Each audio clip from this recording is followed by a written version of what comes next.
Welcome to episode 106 of the Swampflix podcast. My name is Brandon Leday. And I'm Cece Chapman. And we are recording in 7th Ward, New Orleans. Don't worry, we live together, so it's okay that we're recording in person. We've been in the same house for weeks. 4 weeks now. And we're still doing the podcast version of the movie review website, Swampflix. We have used this time of extreme isolation to tackle a movie project that you've wanted to do for a while that we keep putting off. We finally dove into the depths of Kenneth Anger's short film career, which we've piecemealed. Like, we kind of watched like a short a day for a while. It's like a viewing project. The library where I work has a box set of the Kenneth Anger Magick Lantern Cycle, and there's roughly 10 films on it, and they range in length from like 8 minutes to 30 minutes, and I don't know, watching 10 short films isn't a lot, but it felt like a lot, kind of. They're very, like, dense. Yeah, so we put it off for years and years, and I always wanted to watch them, and so it's obviously not on course reserves because classes are now online, and everything we could possibly legally digitize, we did. And this wasn't being used, so I said, I can take this home for an indefinite amount of time. Now is the time to take it. And I will say, if you don't have access to this DVD through a library, most of these have been uploaded to YouTube from these like 80s VHS riffs. They're not as pretty as the DVD we watched, but you can watch most of these for free online right now too. So I know, just from being in the same space as you, that most of the content you've been watching lately are these Kenneth Anger shorts. And we've started, I counted today, no fewer than 6 reality competition shows that are fashion related in the past month. So there's Next in Fashion, Making the Cut, Glow Up, then there's 2 drag shows. There's Drag Race, which is currently airing, and then Dragula, which we've started and stopped a few times. And then we ordered used DVD copies of the first few seasons of Project Runway. And why is that, Brandon? I have a theory. Okay, well, first of all, I've tried to, like, care more about fashion over the past few years. It feels like an art form I'm kind of, like, undereducated on. Mm-hmm. Also, I just feel like it's really satisfying right now, where it's, like, so hard to focus on anything, to watch shows that are both easily watchable, because reality TV is kind of trash. So easy to watch. There's no real thought that needs to go in for me as a person to prepare myself before sitting down to an episode. Yeah, we're not frantically taking notes like we were during the Kenneth Anger movies. Mm-mm. And then also, it's just really satisfying to watch someone complete an art project that they focus on in a day. I've been making masks for 2 days now, and so far I've cut out the base parts and some of the ties. That's all I've done in 2 days. So watching somebody actually complete something in a very short period of time is so satisfying. Very satisfying. And it's not just the simpleness of reality TV. It's the fact they actually do something with their time. Because I have practically unlimited time to do whatever I want. And I can't do anything. Oh, yeah. I've been comparing it to that Twilight Zone episode where the guy breaks his glasses when he's finally alone in the world with all his books. Yeah, it's that. I could be doing so many things right now. Well, one thing you're doing is podcasting. Oh, thank God. And it's a movie podcast.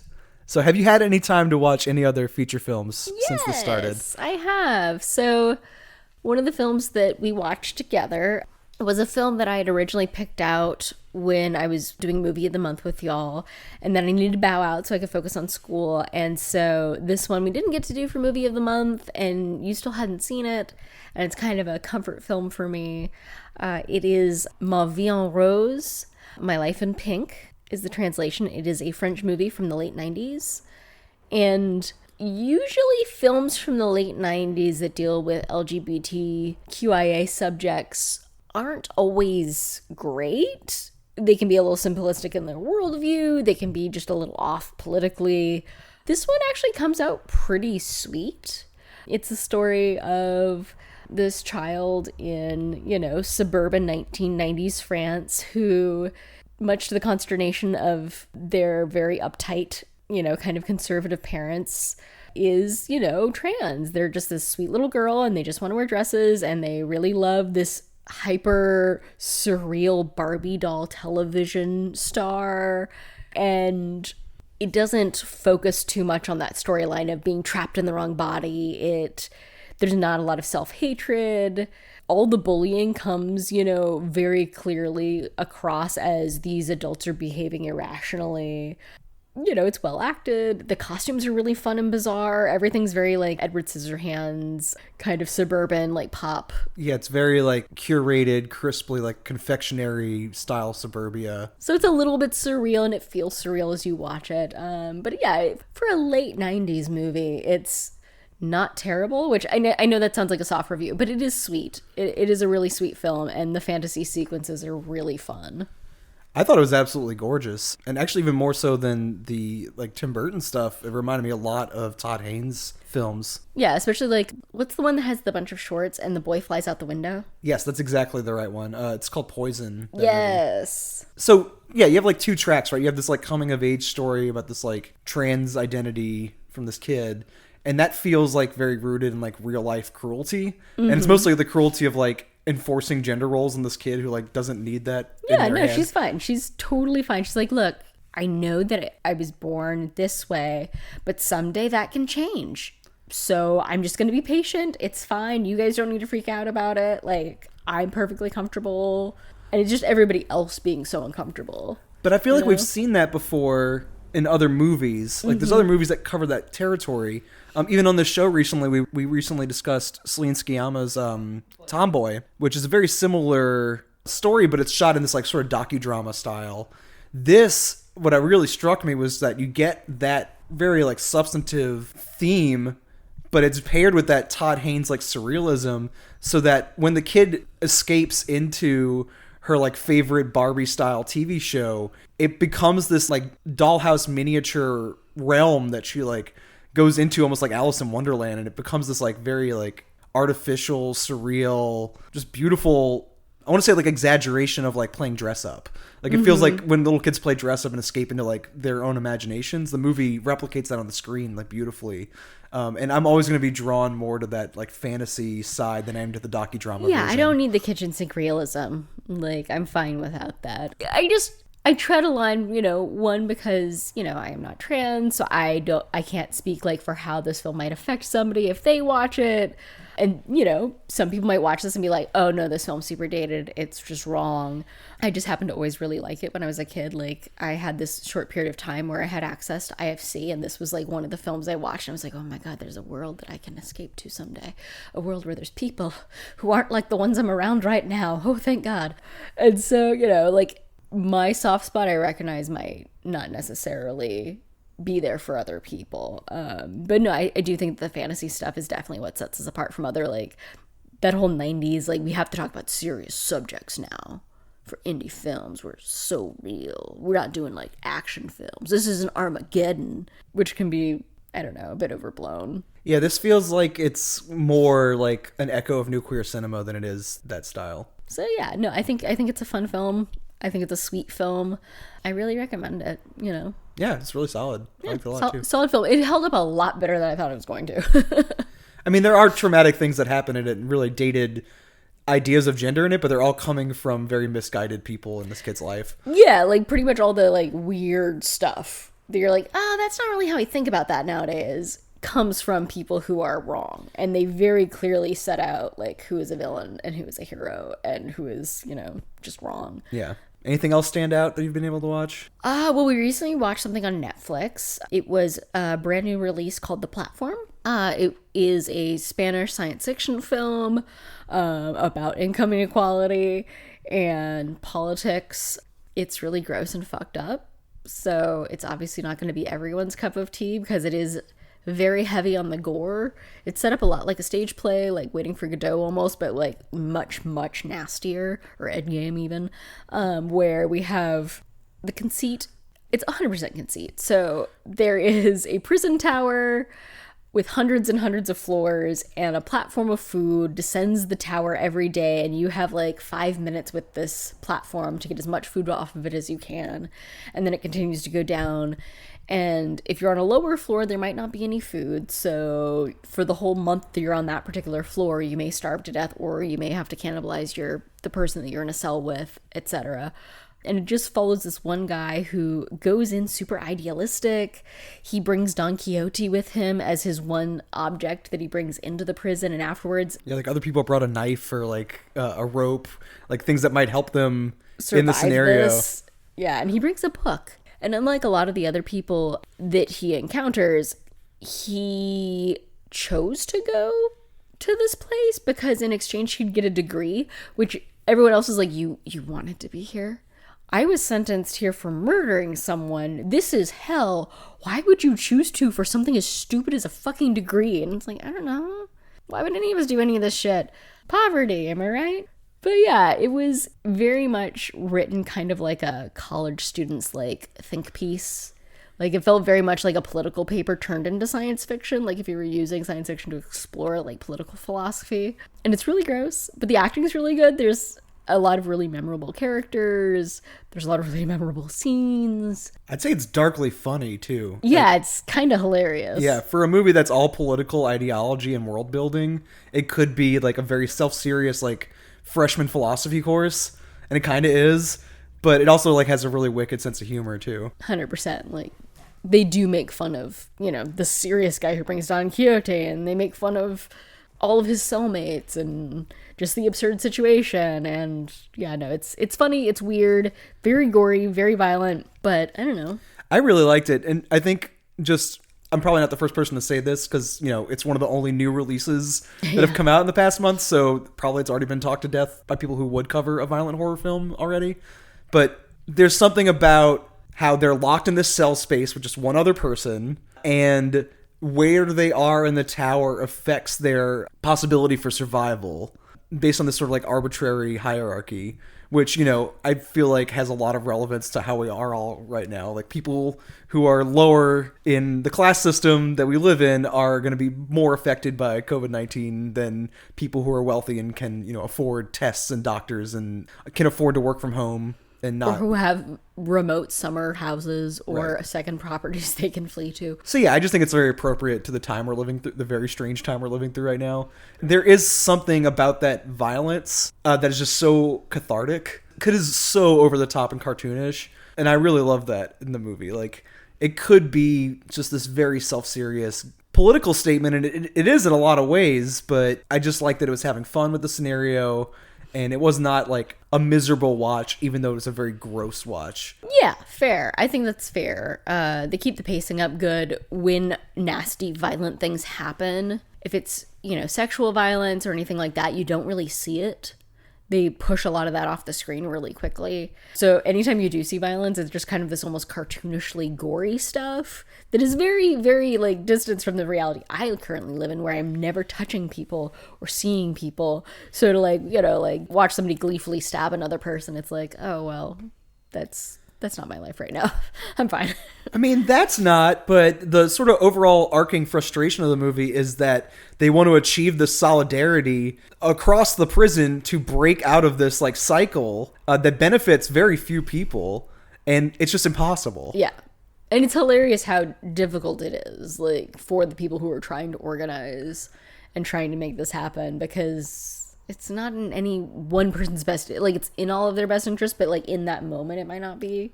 So like trying to organize that, and it's like, yeah, that's kind of a situation. That's very relatable. Very relatable. So it's both relatable and not relatable. Yeah. Because I'm not in a actual prison. Futuristic tower prison. With a food platform. Yeah. And knives. But capitalism is the prison, man. Oh, shit, man. It's definitely that kind of movie. Yeah. Well, I've been watching a lot more than you just because that's my hobby. Whenever I can squeeze in the time for a movie, I do, even though it is very hard to focus right now. When I do have the time, I've been going through my shame pile of DVD purchases that I have not watched since I bought them. We have an entire, you know, approximately shoebox size box of just DVDs that we have not watched yet. So that's kind of a lot. I'm going to talk about the two that I think most closely relate to Kenneth Anger. Okay. In a roundabout way. Okay. One was this film from 1953. It's called The Bigamist. Mm-hmm. It's directed by Ida Lupino, who I feel like is part of this like old Hollywood glamour that Kenneth Anger grew up idolizing and then sort of scandalizing in Hollywood Babylon. And just she has a very interesting career, Ida Lupino does, in that old Hollywood system, where she started off as this like Barbara Stanwyck ingenue. Yeah, this like tough but beautiful, glamorous Hollywood actress. And then she somehow transitioned into being a director, like a female director, in a time where so many doors were like locked in her face. And these are like big studio pictures. Her and her husband started this collective called the Filmmakers. And one of the ways she like leveraged herself to be able to be a director is because she made these like moralistic tales. She would like use these like moral frames as an excuse to do whatever she wanted. So like at the beginning of The Hitchhiker, which is like her most famous movie, it's like this basically noir cat and mouse thriller. It starts with these two men who are going out of town to cheat on their wives in Tijuana, and then they get like mixed up in this like crazy adventure where this hitchhiker takes them hostage. And it's like, well, don't stray away from your wives while you're out of town, and this will never happen to you. And The Bigamist is kind of the same thing. It's this like morality tale about adultery, but the way she does it, it's like just so different than how you would expect that to be. Ed O'Brien is the bigamist. He has 2 wives. He's a traveling salesman.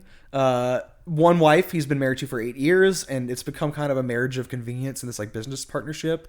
And then I think she's played by Jane Russell off the top of my head. And the newer wife of 8 months is played by Ida Lupino herself. And she's like this West Coast waitress, and he has more of like a passionate like love affair, like burning, lustful relationship with her. And the way the movie shakes out, it's almost like a noir mystery. You're like, why is this guy so touchy about people looking into his past? But it's right there in the poster. It's called The Bigamist. You know that eventually it'll be exposed that he has 2 wives. And it kind of swells into this courtroom drama where the thing that's really eating him up and the thing that's really like tearing him down is not that he can't love these 2 women equally and that he's like selling either of them short. It's that he is lying to them. Like the thing that's really eating him up is that he is presenting a false version of himself to both women. It's kind of like the opposite of Le Bonheur, that Agnes Varda film. The point of the movie is not really that he's like taking advantage of either of these women. It's almost like a pro like polyamory tale in a lot of ways. The movie has no doubt that he can equally love both women and maintain these 2 relationships. The only problem is the deception that he has to maintain. Yeah, and it's such a weird angle for a 50s Hays Code drama. And Ida Lupino herself is just so fucking good in this like role as the younger woman. She's like the real standout in the film. And it's very wrapped up in just Hollywood glamour too. Like she drives around on a those like bus tours of like Hollywood stars' homes. Yeah. And they go by like Barbara Stanwyck's house. And they go by Edmund Gwen's house, but Edmund Gwen actually plays a character in the movie. Oh, weird. So I don't know. It's just like a very like interesting relic from Hollywood that probably shouldn't exist. Yeah. And wasn't there something else like really weird about that one's history? Oh yeah, that's another like that's actually probably closer to what Kenneth Anger would be interested in. The Filmmakers, that was Ida Lupino and her husband, they had divorced, but the guy that she divorced was still a producer and a writer on the film, and he was freshly married to Jane Russell, her co-star in this.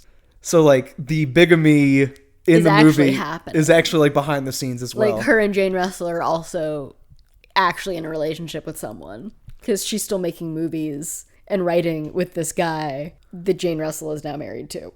Just a really weird relic from old Hollywood. And if you like courtroom dramas and like sort of softer noirs from that era, it's not a hyper violent film, obviously. There's no violence at all. But it's shot like a noir. It's got that like mysterious like the lighting, intrigue and lighting and yeah. Light coming across the blinds. A woman with a hat.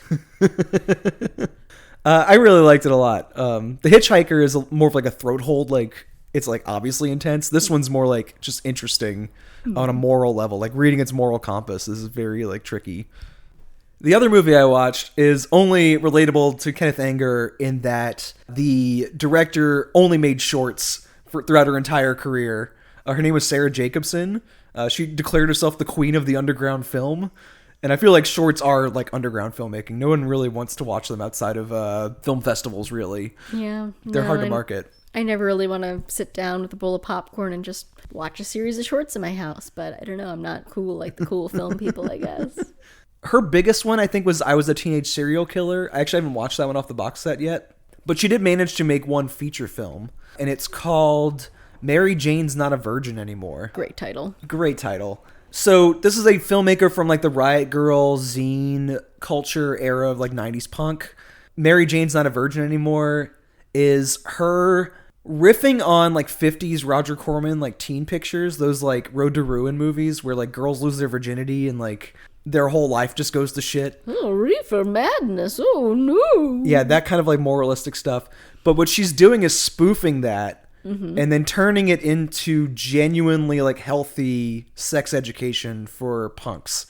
Like the punks in this movie have a terrible, outright like misogynistic view of sex. You know, like teens just have terrible sex. Like we're taught the wrong lessons, and it takes us a long time to like undo like patriarchal expectations of what sex is supposed to be. A lot of that comes from Hollywood movies. So the movie's openly spoofing like the romantic version of sex and then showing the like grimy, uncomfortable version because we're all bad at it at first. And then from that starting point, the main character, after she loses her virginity in this like really awful, unromantic way, starts to learn that sex can be enjoyable with the right partners as long as they're not like total assholes. And one of those partners includes herself. Like, she learns that, like, masturbation is healthy. She learns that, like, bisexuality exists. Like, she just goes on this, like, sort of coming-of-age realization of that, like, sex can be fun and healthy and good. It's just that we're all been taught the wrong things. And I think that's very important in a, like, punk context because all youth counterculture, like, hippies, punks, recently, like, leftists have been part of this, all have this like strain of like misogyny to them that seems really like off from their politics. Yeah. And it's like unexamined. Well, yeah, because we assume that if your politics are good, then like, oh, well, we don't have to push back on anything else you do. And it's like, well, the hippies were like super homophobic sometimes and very misogynistic. And, you know, we're like, yeah, wife swapping. We're totally cool with like sharing partners, but like, oh no, I'm not into gay stuff though. But oh, I'll sleep with your girlfriend and your girlfriend can sleep with, you know, like, yeah, it was like a lot of bullshit, a lot of like territorial, a lot of like seeing like women as possessions and that kind of stuff. And you see it, yeah, in the punk DIY culture. There's a lot of fucked up misogyny and a lot of like, you know, punks had to push back and like be like, no, that's not the culture we're trying to build. And so yeah, and to bring it back to the Bigamist, I think that like Lebanor was like very smartly poking at that like free love idea as well. Yeah, free love is really great, but not for everyone. Yeah. Mostly great for the guys involved in free love. Yeah, it benefits the people already in power. Yeah. Yeah, this movie I think pokes at that, and it just works as like a hangout film because the characters are actually likable. They just have terrible sex education, and this movie's like course correcting them. If you're interested in punk culture and you like short films, AGFA put together this beautiful restorative Blu-ray of all of Sarah Jacobson's movies. They all fit on one disc, unfortunately. She died very young. But also this movie, Mary Jane's Not a Virgin Anymore, is available on those like Tubi type apps where there's like ads like every 5 minutes. So if you don't want to invest, you want a little taste of it, you can watch this online. But the AGFA Blu-ray is beautiful. Cool. And we have plenty more movies to talk about. Yes. We have so many more shorts to talk about specifically. And I hope you're into like a strange journey through like leather, gay culture, and like black magic, satanic rituals, and the occult. Yeah. Maybe my terminology will be better by the time we're done. Maybe it'll be an education for me as well. And all that's coming up to you right now.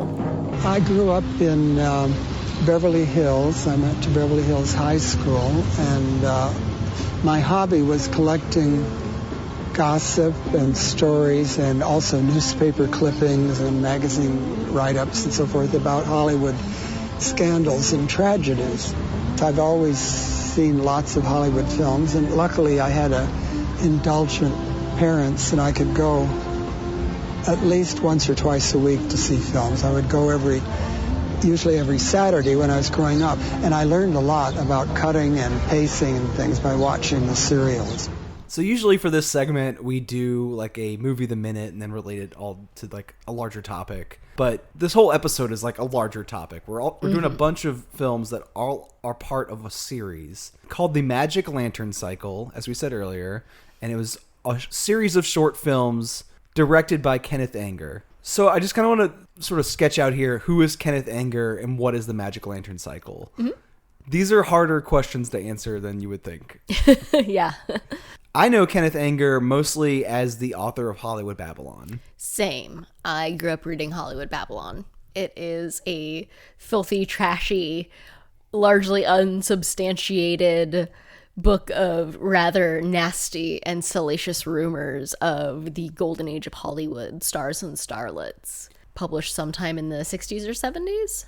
Yeah, it's like way after that stuff was over, but it was obviously like he grew up reading gossip mags from like the old Hollywood period. But it's not even the stuff they ever would have dared to print. None of this came from gossip mags. All of this came from like their friends of friends, that kind of stuff. Because it's like stuff about Rudolph Valentino's sex life, or how people like got abortions and who committed suicide. He grew up in Beverly Hills, like around that stuff. Yeah, no, he definitely knew people who were involved in that scene. And he himself states that he was a child star during the Golden Age, which is also unsubstantiated and often disputed.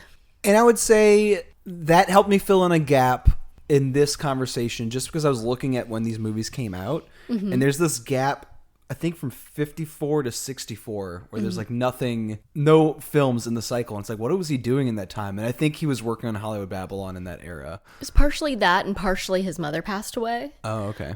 He came back from France in the 50s after he made Eau d'Artifice because his mother passed. And so, yeah, he needed money after that. So he was like, I better write this book. So what we have is this guy who grew up as a movie nerd in Hollywood, basically teaching himself as a film student just by going to the theater a lot as a kid. Yeah. And his grandmother was a costumer, so she made costumes for those studios.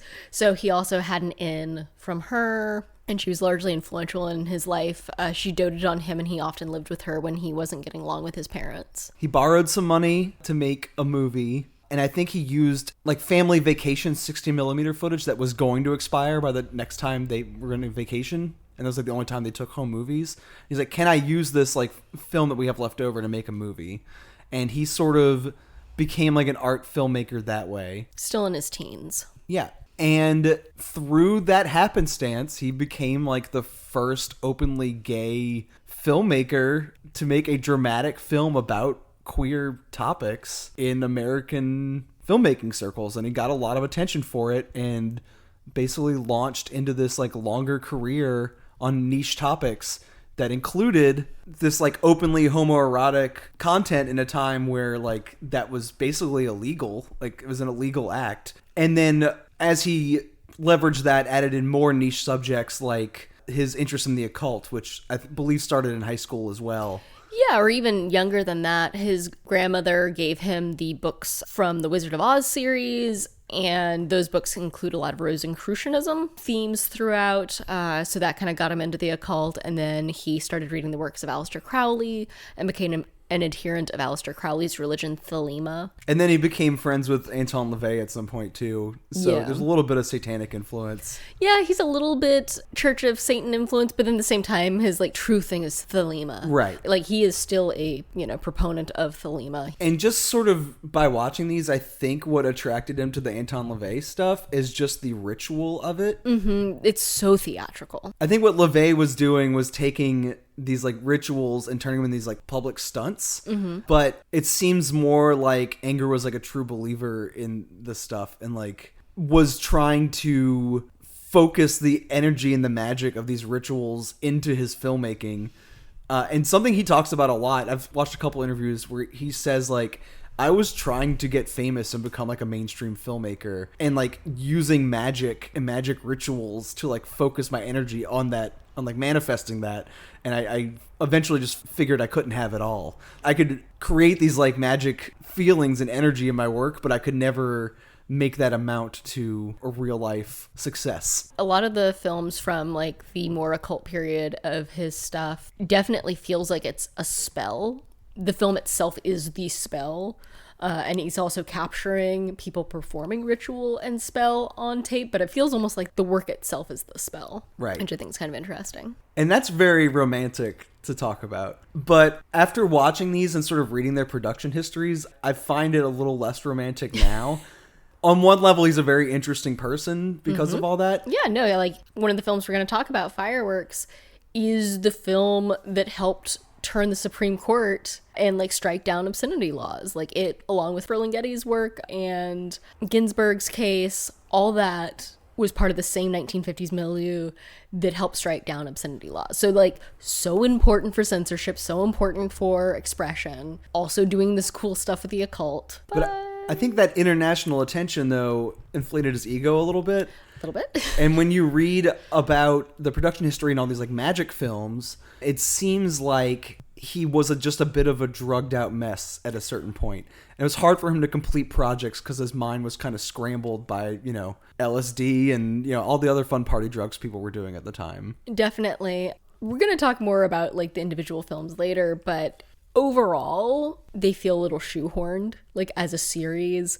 They're a bit messy, they're incoherent, and he never really has managed to ever make a full-length feature film. He's made a lot of shorts that are all fragments of larger feature films, but then nothing has ever quite come together for him, despite the fact that he has, you know, at different points of his career had like overwhelming support from his like peers, and you know, other times he's had the opposite of that, and has managed to forge financially beneficial alliances with people like Frank Getty Jr., who, of course, was a huge funder of the arts. And yet it never quite happened for him. And I think that works for him in a couple like major ways. Like, these short films look really dense and intricate because of that, because they're basically scraps from these larger productions that never came together. Mm-hmm. But they make the films just look really extravagant in a certain way, especially the later in his career you get. Yeah, because if you take a feature-length amount of footage and then you cut it just into a short film, you're taking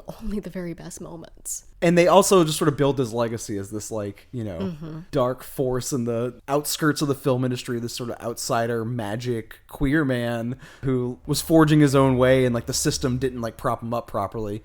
But, you know, just reading up on it, I feel a little bit of just like, oh, wow, he actually squandered a few opportunities to do something even cooler than what he managed to pull off. Yeah, no, he definitely got to hang on to his, like, indie credits, like, the enfant terrible forever, essentially. He's never had to give that up, which at some point, usually during your career, you have to give up that you're the bad boy of queer cinema or occult cinema. And he's never had to give that up just because, yeah, he has often been surrounded by people who just let him do whatever he wants. He's never really had a forceful producer to say, no, Kenneth, we are going to shoot today. Do not do LSD today. We have a shoot to do.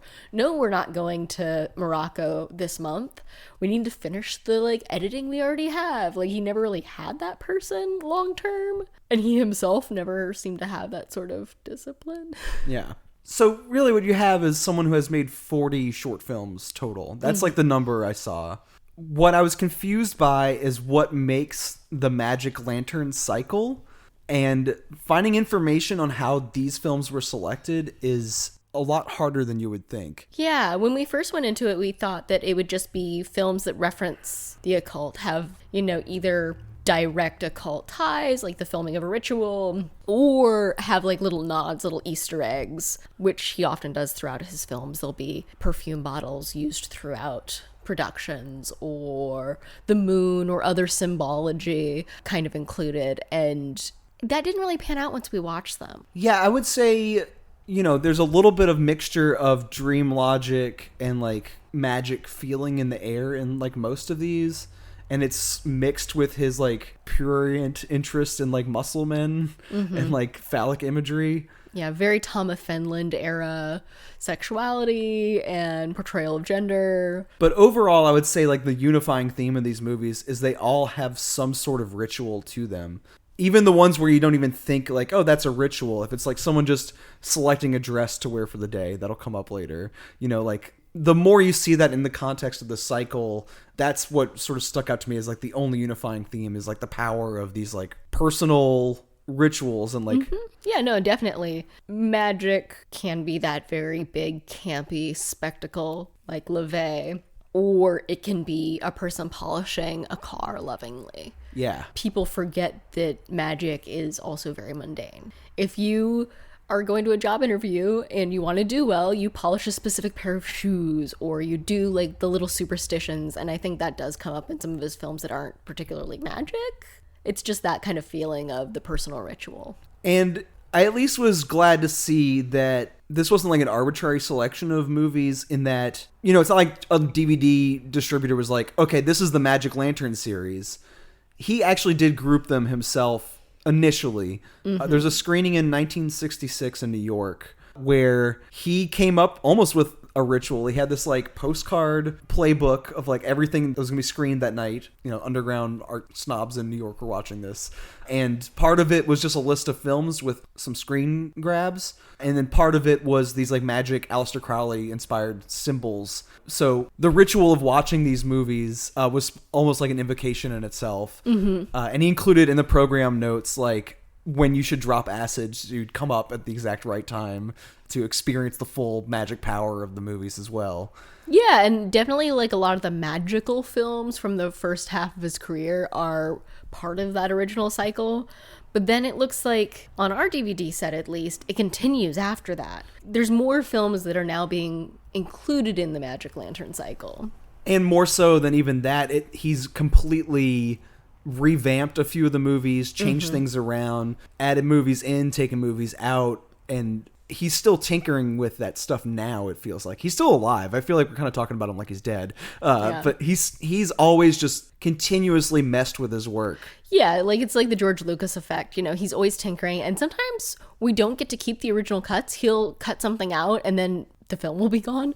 So we lose little bits and pieces, then he adds stuff in, and yeah, he'll play with frame rates, he'll change soundtracks. And so as a result, some of the films we actually saw twice because of his tinkering, because we'd see one version that he put out in the 1950s or 60s, and then we'd see another version he put out in the 70s.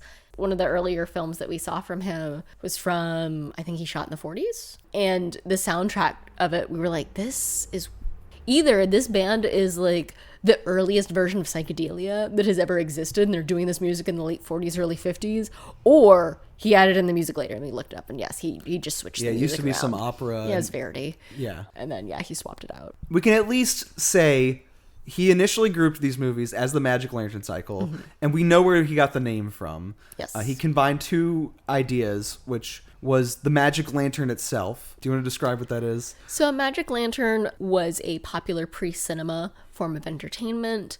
It is a lantern where three of the sides are enclosed, so light does not emit from them, and then one side has a lens on it that you put glass plates in front of, which would then project on the wall.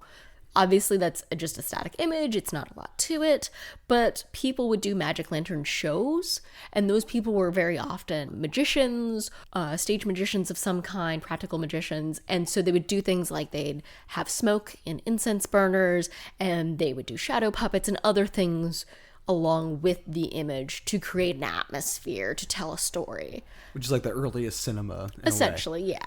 And what he does to distinguish that Magick Lantern from this series is he spells it with a K at the end. Magick. Yes. Which, that version of magic is an Aleister Crowley term from the Thelemitic religion.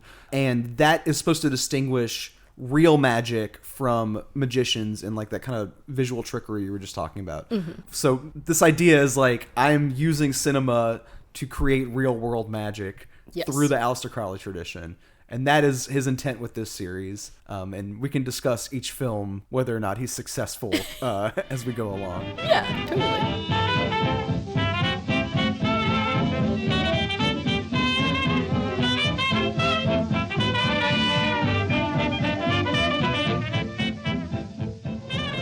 Crowley sort of found a lot of validity in the nature religion of the ancient Egyptians, and his religion is basically a revival of the ancient Egyptian religion. He was like, at one time known in England as the wickedest man in the world by the popular papers, because basically he brought sacrality, or a sacred approach to sexuality, that there was a sexual energy that could be directed in like a magical ceremony or even in making love to focus the energy.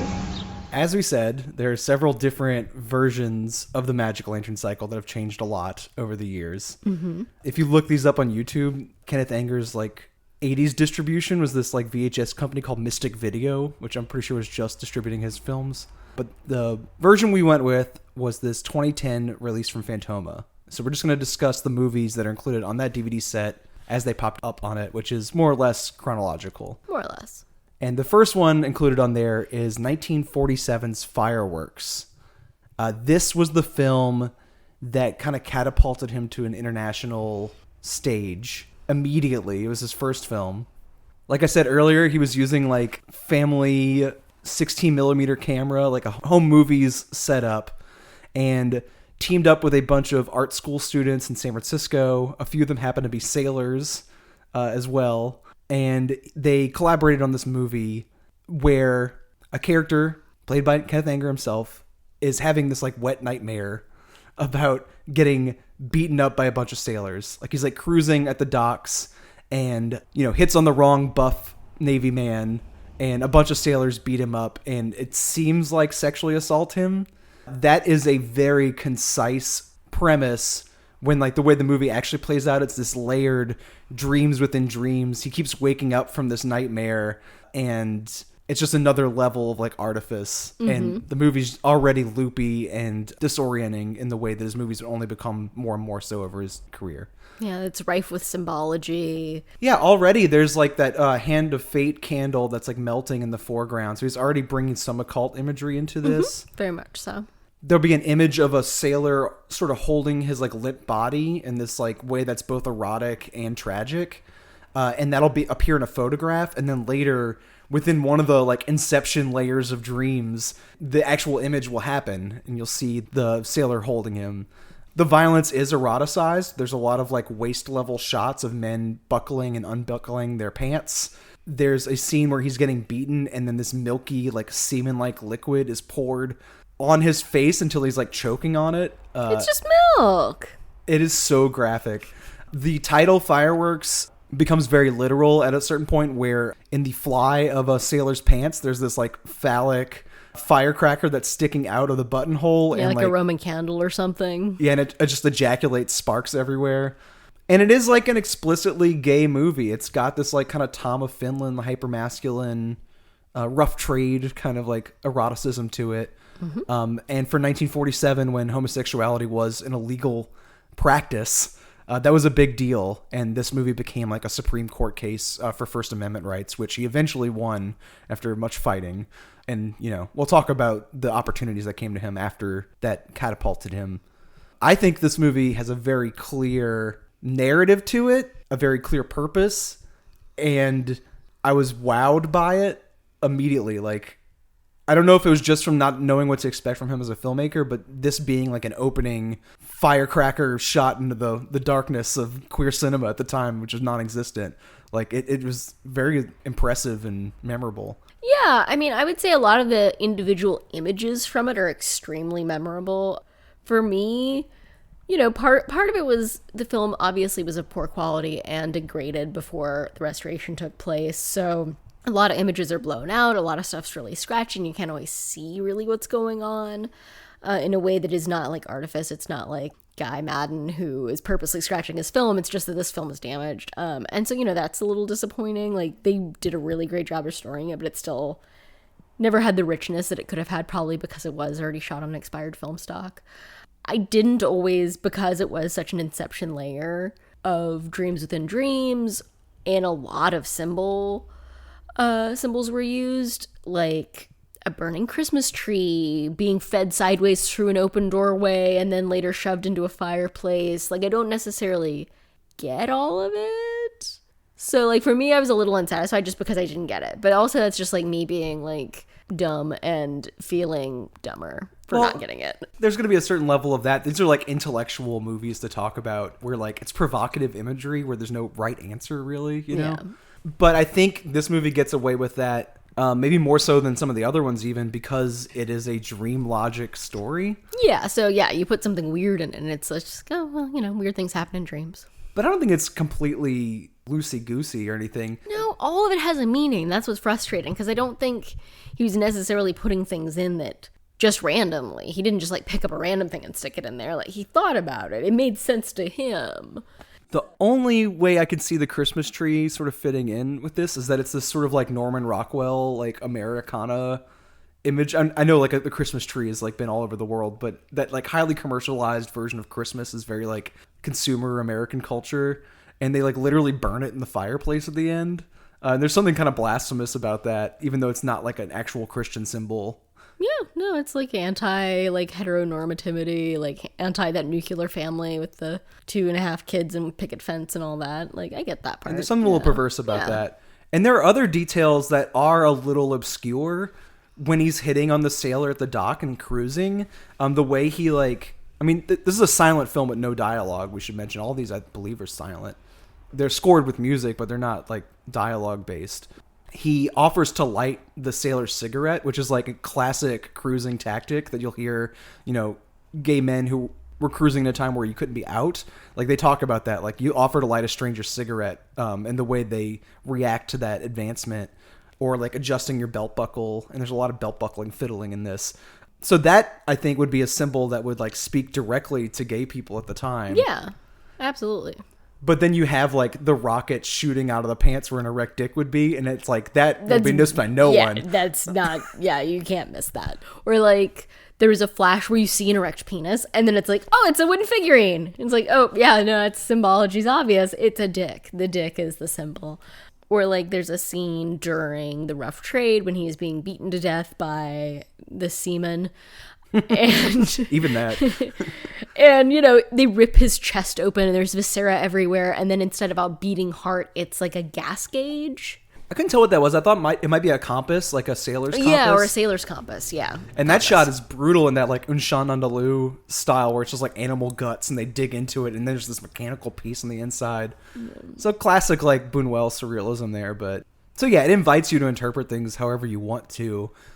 But it still comes from this like Jean Genet or like Burroughs' novel Queer. Like, it comes from a very certain crisply defined era of like gay culture. Mm-hmm. And I loved seeing that combined with like the surrealist dream logic stuff. And I'm gonna be honest up front, like this is like probably my favorite movie in this entire set. Wow. Yeah, I mean, that's fair. But I don't know that it's necessarily the most representative of, you know, where his career would go even. It does feel like an outlier within this set. Yeah, for sure. Say. Even despite the like minor occult symbology, it's still somewhat outside of what he usually does. And if we're going to talk about ritual as like the unifying theme of these, I don't think that's really present here. Unless you want to like really stretch it where it's like the ritual of like going out and cruising and, you know, occasionally getting beaten for the transgression. But I mean, that's a little bit of a stretch. I have a book that's like gay counterculture and witchcraft, like, or the like link between like witchcraft of Days of Yore and gay counterculture. So like, I guess being gay is the same as doing magic. Sure, you can make that philosophical argument. But there's no like ornamentation here where No. you're like dressing up in like your ritual garbs to like. No, there's none of that sort of theatric. Where I would say the next movie on the list from 1949, Puss Moment. Am I pronouncing Puss correctly? Honestly, I'm not sure. I think I would pronounce it puce. Puce. And that's a color, right? It's like a dull purple. I would say it is a ugly, dusty mauve color. It's like a very old lady-ish color. I don't think me and Kenneth Anger agree on what the color puce is, though. Like, for me, it's one of those, like, shades of purpley pink that you mistake for skin. Like, it's like a brownish pink, you know? It's like an antique, kind of like faded, like dye at home kind of color. Is that fair to say? It's just nasty looking. I hate puce. It's an ugly color. In some of his, like, interviews, he described puce as being like a modern, sexy color, and it's like, we're not talking about the same color. It's not possible. It is funny that the way you're pronouncing it, it sounds like puke a little bit. But in this movie, this is like all ritual, right? Like, this is a woman trying on a dress and then leaving her house. All it is. If you were just putting on an outfit and leaving, that's like a 10-minute activity. But this stretches it out where like the dresses dance for the camera, and that's the first thing you see is this like line of sort of sashaying linens, these old Hollywood gowns. Yeah, beautifully beaded 1920s flapper style gowns that were his grandmother's that she gave him. So it was like the kind of outfit that like Clara Bow would wear in a movie, you know? Yes, and some of those might have been, right, according to his own like myth making. And I think we see that now with like Mardi Gras balls. I think it's like that kind of like ornamented, like heavy gowns. You know? Yeah, a lot of hand beading, a lot of hand sequins, all that kind of stuff. So they like are animated, almost shimmying off the hanger towards the camera. And it's this sort of like poetic illustration of her picking out an outfit. And eventually she picks the puce dress. And we see this woman who is just very striking looking. Like she just, I don't even know how to describe her. She has like an old Hollywood glamour to her, but I could also see her hanging out at a punk show in 2020, you know? Yeah, she's got gigantic eyes and like big apple cheeks.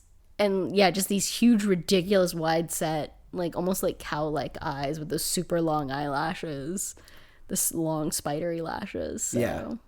And he messes with the camera speed so that she has that jerky old Hollywood, like silent film era quality to the way she moves. Mm-hmm. Like the movie looks much older than it is, about 20 years older than it is. Because this is still 49. It's hard to place that in time because, like we said, kind of in the intro part, he puts a modern folk song on this later. It's so confusing. When it was first released, it had a Vivaldi soundtrack, you said? I believe Vivaldi was listed as the original score. And the one he replaced it with sounds, you called this, exactly like the verses to Goodbye Ruby Tuesday. Yeah, the melody is almost identical to Ruby Tuesday on the chorus. And I would say the effect with that like sort of modern folk song and this like sort of rich imagery of just this woman putting on a dress and then sort of floating out the door. She like lays on this like chaise lounge and just sort of glides out onto her terrace in this like kind of classic Hollywood mansion and then descends the steps. That's the whole movie. Mm-hmm. And I would say the overall effect is something that we'll see a few more times where it just feels like a music video is how I would describe this. Pretty much. It spends a lot of time lingering over her possessions, this really beautiful perfume bottle collection that belongs to the person whose house they were filming in. He was an old friend of Kenneth Anger's, and he also stars in inauguration of the Pleasure Dome. So you get to see this beautiful house and all the great stuff in it. You get to see all these beautiful dresses. You get to see her fiddling with her makeup a little bit. And then she goes out on this terrace and you get to see LA as it looked in 1949, which is an LA that I am completely unfamiliar with, which is so alien to me, where there's these verdant green hills and this beautiful like clear sky, and they're just in these rolling foothills with like other houses kind of dotted nearby, but like everything's still very spread out and very lush looking. It almost looked like a Maxwell Parrish painting with like the misty hues and like the beautiful like verdant greens. So it was very dreamlike and very, very old Hollywood. Yeah, and the casting and just her sort of demeanor sort of makes it feel like a playground for these lushes, these like hedonistic people who are just like in this, like you said, like sort of visually gorgeous area just sort of by themselves being weirdos. And like the way she luxuriates in like preparing herself to go out for the day and makes it this whole purposeful ritual, that feels like a bygone era just in itself. Yeah, no, it felt very like Francesca Leah Block, like Wheezy Bat to me, like all the stuff that like she idolizes in her books. It felt very like similar to that. The sad thing for me though is that this was just one moment in what was going to be a larger film, which is a theme we will touch on a lot throughout these, where he was going to have a film called Puce Women, where it was women, all of them young, all of them fashionable, all of them part of this beautiful like puce dream he has in his head, this idea of the color and its fashionability, getting ready and doing their day and what the lives of glamorous women look like. So very much like the film The Women. Yeah, for sure. There might even be a fashion show in the middle of it. And, you know, it's such an ode to old Hollywood. It's such an ode to like the classics. And he didn't really get a chance to do that. Yeah, maybe more so than any of these movies. This feels like the writer of Hollywood Babylon seeing that on the screen. But I do think it fits in like the ritual theme too. Yeah, very much so, because it's personal ritual. And it does suck that he didn't fully seize the opportunity to sort of flesh it out beyond these like, I think it's like 10 minutes. I usually write the time down, but I didn't for this one. But I'm going to guess that it was less than 15 minutes. Yeah.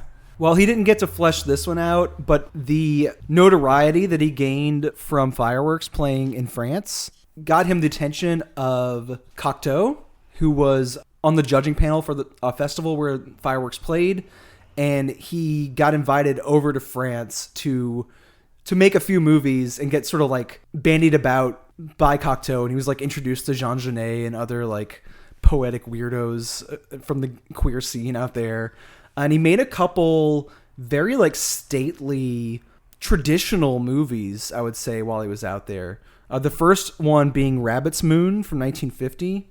The version that's included on here at this time is like a original restored version that was kind of out of circulation for a while, and it's got this beautiful classic patina to it where it looks again like an older movie than it actually is. Like it's filmed to look like it's from that like Georges Méliès era. Like it looks like one of the earliest films ever made, and he's deliberately using this like pantomime French art style where this mime is drawn to the beauty of the moon and keeps trying to pull the moon closer to himself, which is another Milieu staple, that like Journey to the Moon being like one of the most important early films.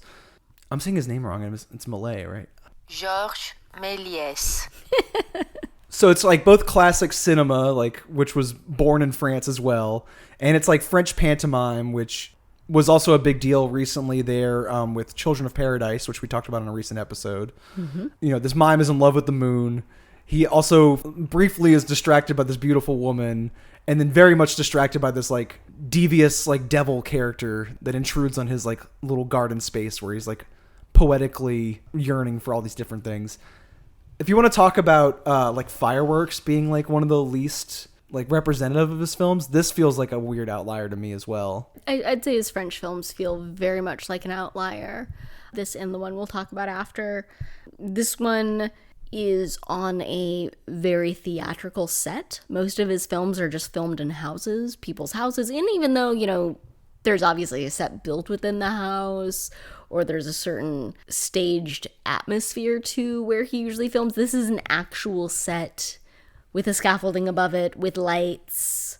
This will be broken down after his thing, and a new thing will be built. It's set outdoors, which is also kind of unusual.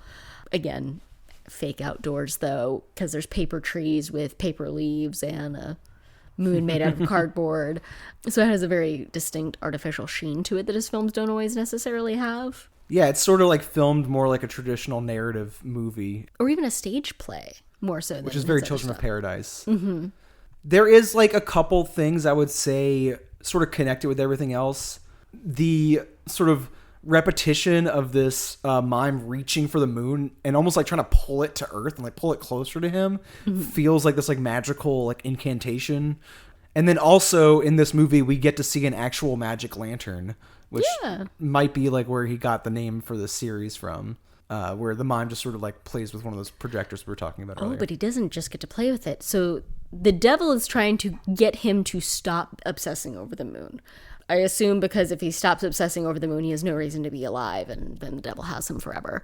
And so the devil shows up and tries to come up with different distractions to get him to stop worshiping the moon. And one of those distractions is a magic lantern. And when the devil reveals it, it then, like, as our mime looks to see what the magic lantern is going to project, he sees the beautiful woman for the first time. The second of the devil's distractions, which I think is kind of neat, that the magic lantern did not project anything, it created something. Which is a real magic. Yeah, which was real magic. Like, it created an actual woman, or an illusion of a woman, a mirage. Do you have any idea of what he's trying to say with this? Nope. Yeah, me neither. No, there's a rabbit in the moon, I know that, which is Japanese folklore.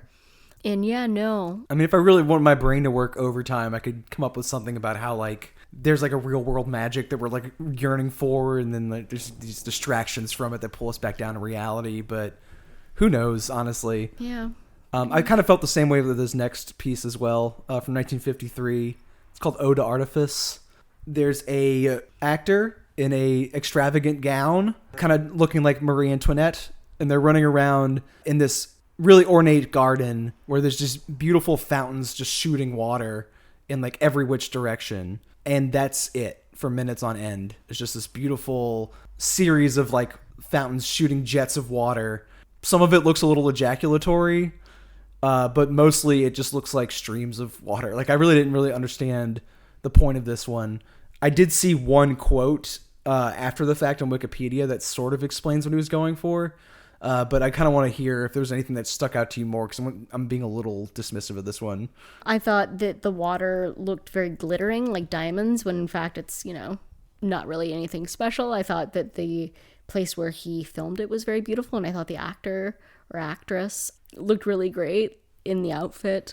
I wouldn't say they ran around. That gives kind of the wrong tone. I would say they more like glided serenely through these beautiful, beautiful gardens. One of the really elaborate, formal, royal style of gardens where there's all these different little grottos and different types of gardens, and each with their own types of fountains and waterworks. It was an exquisite little, jewel, but it wasn't, you're right, anything. There was no narrative content to it. There was not really anything. It was just you following this person as they're, kind of gliding around and occasionally like sneaking. Almost. They just sort of like enter from one side of the frame and go out the other, and like the movie doesn't progress, I guess. Like the first like minute or so you see the imagery, and then it doesn't really change in any kind of way. It just sort of feels like an aimless tour of this beautiful space. Yeah. The only detail I saw that like gave this any sort of like meaning or context was that the title was like a pun on feu d'artifice, which is like a phrase in French that means fireworks. So this is sort of like a counterpoint to fireworks in a very abstracted way, where like fireworks is about this like restrained sexuality under severe societal limitations and like the violence that comes from that. And then this is supposed to be this gushing like freedom and pleasure that he was experiencing in France for the first time. I did not get that at all when watching this. That went way over my head, if that's even in the film at all. That's fascinating, because I read something completely different about it. Oh, go on. So I read this is, again, as it seems to be the case for all of his films pretty much, this is a fragment of what was supposed to be a larger project that was a kind of in the same Hollywood Babylon satirical, or not satirical, salacious gossip. He was making a film about a French cardinal of some kind who was particularly homophobic and like played a big part in the witch trials, who rumor has it was really into water sports. That means piss play. He liked pee. And so the fountains were like an allusion to like him liking being peed on by women. And honestly, I get more of that than I got out of the other things. So that I believe that more, just because there's something playful about the fountains like spurting this liquid. It does look like pee sometimes. Sometimes it looks like semen being ejaculated. Sometimes, like you said earlier, it's just beautiful. Like he slows it down so you can see the individual beads of water. But yeah, like I said, the first minute is no different than the last minute. Like you get the idea very quickly, and then it just kind of drones on a little bit. He could have, it's 13 minutes long, and it could have easily been 4, and it wouldn't have changed really anything in this case. But, it kind of makes sense as a fragment. Had these bits been interspersed throughout a larger film that had some kind of a narrative arc to it, then maybe it would have been something, but... Well, maybe the 2 movies he made during this like French period weren't very exemplary of his work, just in general. But I'd say the next film on the DVD really feels like the core of what we think of when we think of like Kenneth Anger's like magic films. And if the cycle started here with this next film and just the Magick Lantern was the rest of the movies we're about to talk about, I feel like it would feel more like a complete set without any outliers even. The next film is Inauguration of the Pleasure Dome from 1954. It's over half an hour long. It's almost a feature length. It's like almost 40 minutes. It's 38, so it's 2 minutes short of an Academy length film. It's almost there. The title, Inauguration of the Pleasure Dome, is a reference to Kubla Khan, the Samuel Coleridge poem, which is this like fantastic vision, possibly opium aided, of this like fantasy space. The movie feels like core Kenneth Anger in that it's someone in a sort of like mansion. He's putting on these like rings and like ritual robes, and then as he puts on these like costuming gowns and like focuses on magic, then the movie just sort of opens to like magic rituals throughout time. There's like some Egyptian pharaoh imagery. Mm-hmm. I'm trying to think of other periods that are referenced in there as well. There's a lot of Grecian stuff with the Olympians and the gods of, the Roman and Greek mythology. There's some stuff that looks kind of traditionally druidic, some stuff that looks like fairies. There's some Day of the Dead stuff. Yeah. And then as all those different like versions of magic throughout time start layering on top of each other, the imagery starts to become layered as well. Mm-hmm. There's a lot of overlapping images. Some of it is Puce Moment overlaid on top of these like cult rituals that he's like staging. Some of it's from this early film. It looks like Haxan, but it's this like Italian silent film. Oh, really? So it wasn't Haxan? No, it's L'Inferno, which I've never seen, but I've seen this image before where it's like these naked bodies like falling into the pit of hell. And yeah, the movie just gets louder and louder and more layered and just like chaotic, and then it just sort of ends abruptly. But it really does feel like this is him getting into his like pure Aleister Crowley influence of just like making these like magic ritual films. And I was really impressed by it, just on a visual level. Yeah, no, I thought visually it was a really cool film. It definitely was kind of this whirlwind tour of magic throughout the ages and ritual throughout the ages. You saw hints of the sacrificial king god from, you know, obviously Christianity and other earlier religions that's outlined in the book The Golden Bough, which was a book that Kenneth Anger was very obsessed with. And you got to see a lot of really great costumes. He did recycle footage from some of his earlier projects, including Puce Moment.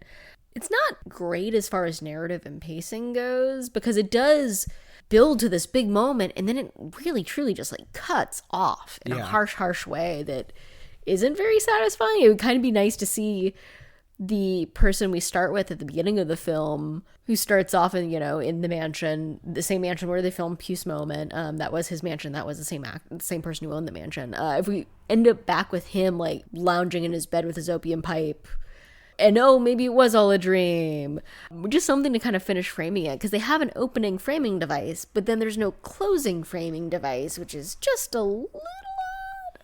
And that's partly what's so satisfying about Fireworks, is that movie does come out of like the layered dream imagery and sort of comes full circle in a weird way, where it's still loopy, but like there's like a satisfying narrative arc to it. And yeah, this one's just very abrupt. Yeah, it almost seems like he just ran out of footage, or, you know, like ran out of film and no one would let him shoot anything else, which might have happened. We did notice some objects from Puce Moment in this as well, right? Yeah, because again, the person who starts out as our main character, that is his house. Those are his objects. So the objects, the perfume bottles from Puce Moment, the rings and the jewelry from Puce Moment, that was all his jewelry. So a lot of that stuff did get reused, either through recycled footage from Puce Moment or because they were just using the same set with the same objects. Maybe, yeah, it's not completely satisfying on a narrative level, but this area of imagery, like these like old Hollywood environments with like the space that eventually becomes this like platform for these rituals, and then the actual rituals themselves, this like very artificial, stylized, almost like Mardi Gras stuff. There's like a little bit of drag queen imagery in there as well. Mm-hmm. Yeah, no, there's definitely queer imagery and drag and all this beautiful overdone makeup.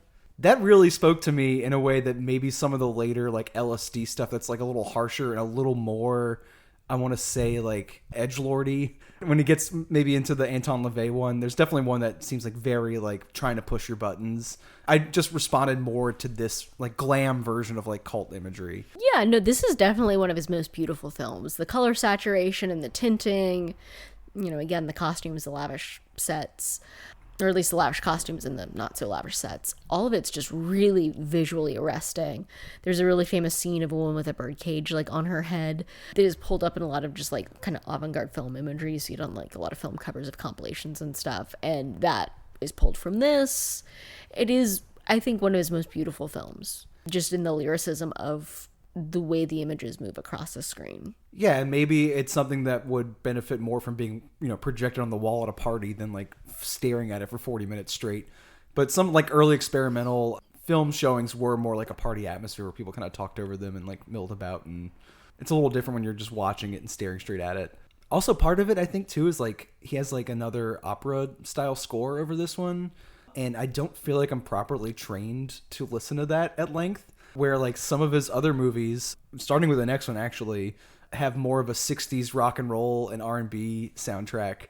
And I find it a lot easier to focus on like the pop music ones. I don't know, because the first version of Rabbit Moon that we already talked about uses a 1950s doo-wop soundtrack, and it's really out of place and ugly for that one.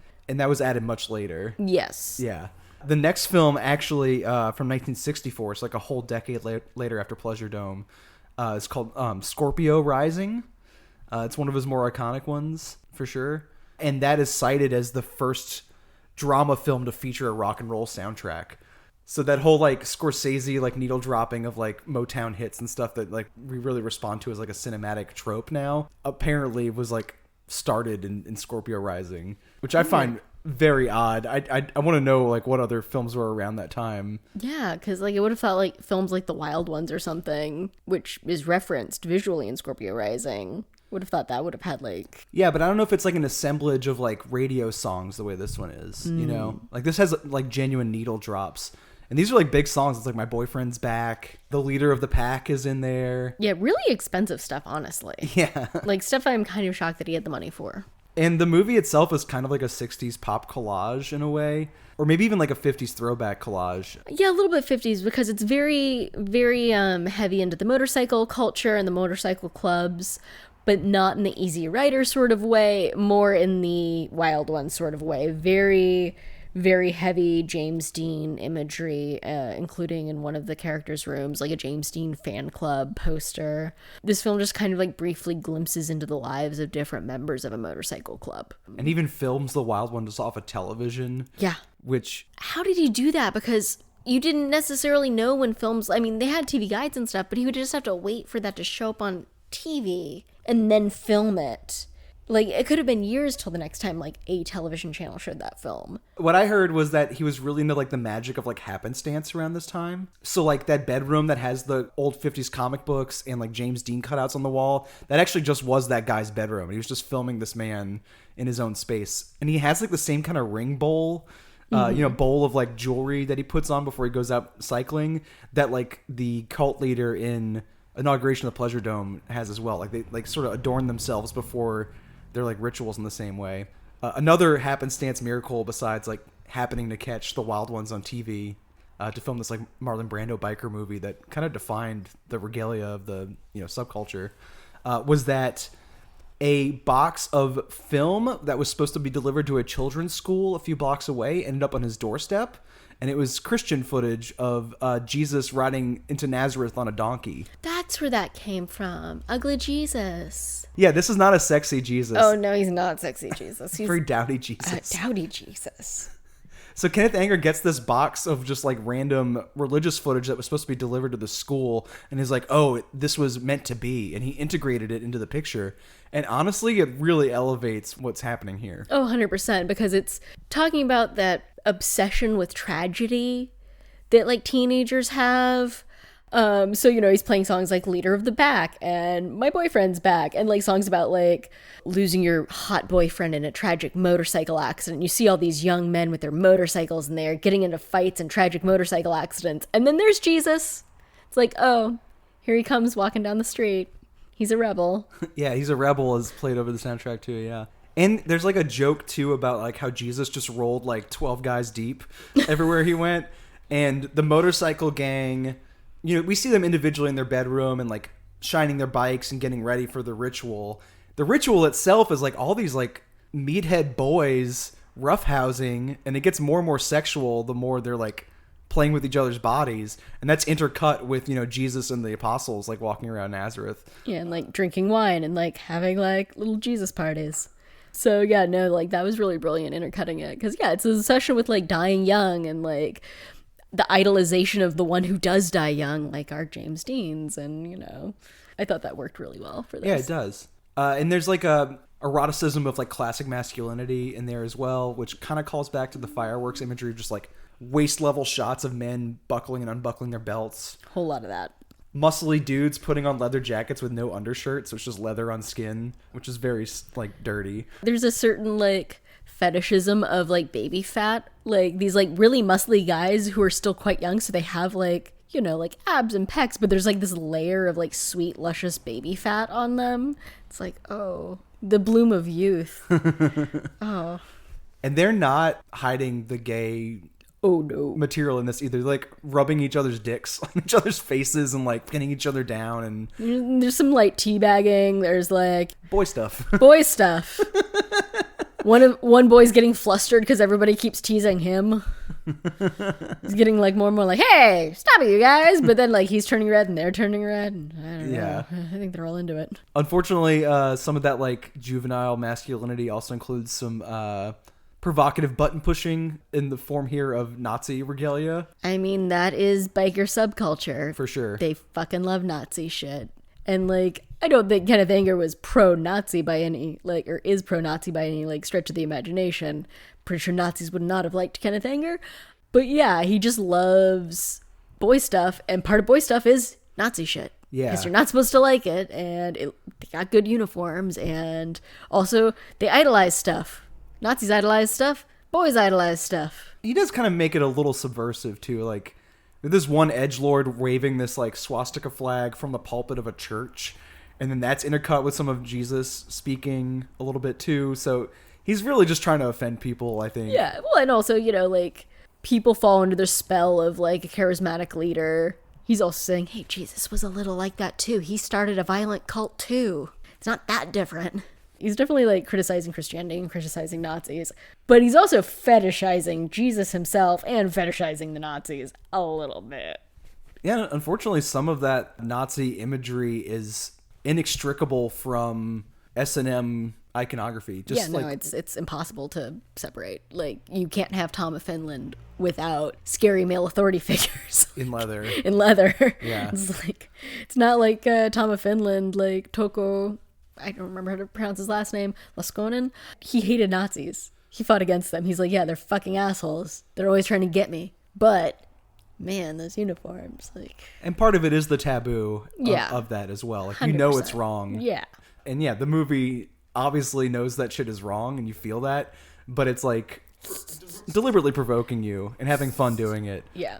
This is one of the strongest ones for sure. Like, very definitely. high up for me. Yeah, I liked Scorpio Rising a lot. I would say that's in my top 3 from this. And his film from the next year, Custom Car Commandos, a little more trolling in that name because it's spelled all with a K, so Custom Car Commandos, KKK. Ugh. Besides that title joke, this is sort of the same imagery from Scorpio Rising, but without all of the trolling and just like more about the beauty of the biker culture. Well, and this is just cars. Oh, that's right. It's hot rods. It's all hot rods. It's beautiful, pristine 1950s hot rods. Like, gorgeous. Like, one of the cars had mirrors for its floorboards so that you could see all the perfect parts of the car. Like, it's like the true... should not be driven outdoors, should be in a car museum cars. Weren't like the ceilings and like walls of the car, everything was mirror, right? Yeah, that one was all mirror on the interior, other than the seats. Yeah. And not the dashboard, because that would blind you. But like all like the vertical surfaces of the car were mirror, and then the floorboards were all mirror. It was bizarre. And then the big muscly man has to climb inside his delicate, beautiful car with a pair of socks on. He can't like... Oh, you can't wear shoes on a mirror? Shoes in there, yeah. Yeah, no, you'd break the mirror. Whew. But I guess what I was connecting it to Scorpio Rising is just there's a lot of like taking apart of the engine and just sort of ogling the curves and like grills, kind of like a Russ Meyer movie, just like sexualizing the shape of a vehicle. Yeah, 100%. And that's in both of those movies. And like Scorpio Rising, the stuff where they're actually shooting the vehicles, they're doing this indoors, they're doing it with really excellent lighting, and they're doing it on really beautiful, crisp film stock. These shots are just so... nice looking, considering how grainy his earlier films could be and how kind of unfocused and like, you know, like fuzzy things sometimes came out for him. These are just incredibly sharp.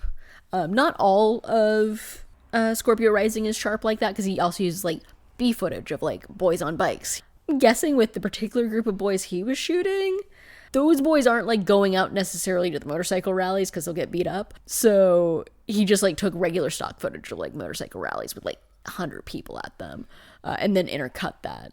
Yeah, it's more like a multimedia movie, right? There's like in Scorpio Rising, there's like stage tableaus, and there's some like documentary style footage, and then there's like archival footage, and it's all just sort of like mixed together in a jumble, harshly sometimes, but funnily. Whereas, yeah, for this one, Custom Car Commandos, it is beautiful and pristine for all 3 minutes of it. Well, this was also supposed to be a feature. Oh, wow. He got $10,000 from the Ford Foundation which started off as like the Ford Motor Company subsidiary, and they sort of broke away from Ford Motors around this time to fund the arts. So this is in that gray area where because it's still car related, and it still feels like a Ford kind of like adjacent film, but it's, this pristine art object with this like homoeroticism and this sort of like abstracted beauty that has nothing to do with like car culture, even though you're looking at beautiful cars. And this is all he got out of that foundation payment, was 3 minutes. I believe only the song Dream Lover plays over it. Maybe there's one other rock tune. No, I only wrote Dream Lover. And that's a great song, and it sort of beautifully fits the like slow gliding camera angles over the cars, like every feature, and a little bit of the muscles of the men who are like putting it together. And if I recall, it was a woman singing Dream Lover too, which was unusual because usually I think of that song as being sung by a male singer. And she's got kind of a soft like baby voice, almost like a Marilyn Monroe kind of pillowy voice too, which there's a gruff masculinity versus like delicate beautiful things vibe in this film. Yeah, a lot of like polishing the car with like a big fluffy chamois. The biggest, fluffiest chamois you've ever seen. One more Russ Meyer detail it reminded me of, and he would have been making movies around the same time. There's these earlier films he made, these like his nudie cutie era, where he was filming a lot of like topless stuff in public, which you really couldn't get away with legally.